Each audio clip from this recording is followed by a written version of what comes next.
remember a couple of years ago, a friend of mine told me about a book he recommended I read called The ISIS Papers, The Keys to the Colors by psychiatrist Dr. Francis Cress Welsing.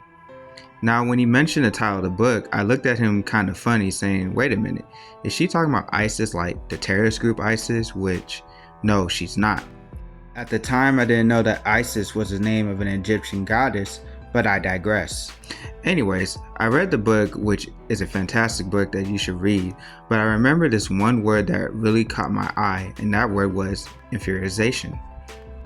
Inferiorization is a conscious, deliberate, and systematic processes utilized specifically by a racist, white supremacy, social system, as conducted through all of its major and minor institutions, including institutions of family, to mold specific peoples within the system, namely all people classified by a racist system as non-white, into functional inferiors in spite of their true genetic potential.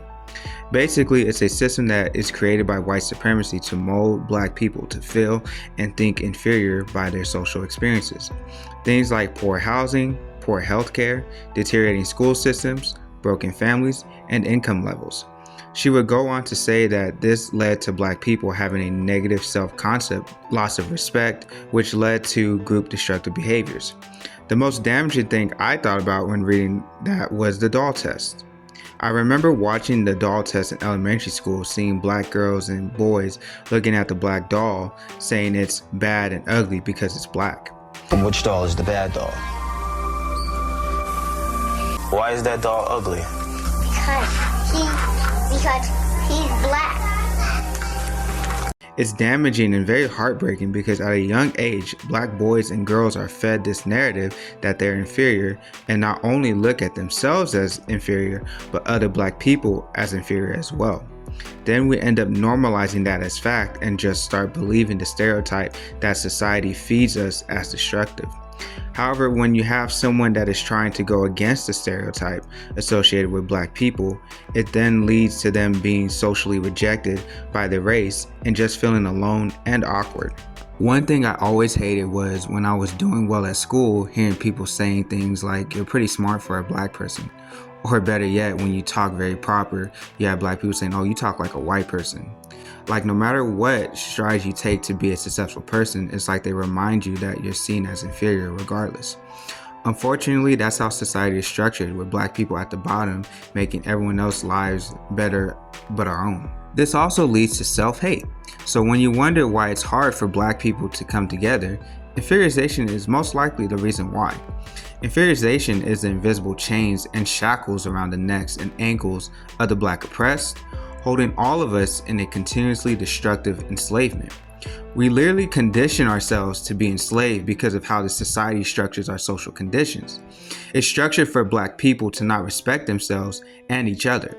Then what ends up happening is black children learn that black people don't respect themselves, while society, through media, movies, and TV shows, produces images that give the message that black people don't deserve respect. Then black children, when they get older, will teach the following generations how to disrespect themselves and each other, which is how the cycle is created and really never gets solved truly. As I read on, I got to this part where it had me close the book and just sit there, pondering what I just read. Dr. Francis Cress Welsing asked a 12-year-old black male about does he want to do well in school and help elevate black people as a whole, to which he responded, "No. I don't want to study so I can help black people. If you try to help black people, you will be killed. Look at Martin Luther King Jr., Malcolm X, and George Jackson. I don't want to die." So that's why you be wondering why everybody want to live a negative lifestyle. It's safer. And the community don't support us when we do step out and take bullets for y'all. This broke me to my core. At 12 years old, this black boy came to the conclusion that helping the black race equals death. All I could think about is that's how effective the inferiorization process is. The child literally decided to oppress himself because in his mind, if he actually tried to push himself to be the best possible version of himself, that he would be a target to white supremacy and they would try to kill him. It just breaks us down to the point where we chain ourselves instead of the oppressor chaining us. This book came out in 1991, and yet we still face the same problems she mentioned in the book that are happening today. Heck, she even said as black people we are stuck in circular thought, which is we focus on a problem but never have a solution for it. Like, as black people, we all see and recognize problems that we have within our community. However, we never really solve it, and in the end, it just turns into complaining, really. A lot of times I feel we do this because we feel powerless to make changes, or that we feel no one would see us as important enough to listen to us. That's literally how the enemy wants you to feel. Carter G. Woodson once said, "If you can control a man's thinking, you don't have to worry about his actions." We, as black people, have to understand how much power we have. It starts with us getting educated. We can't be afraid to push ourselves rather than choose the easy route, because only people who are inferior do that, and that's not going to be us.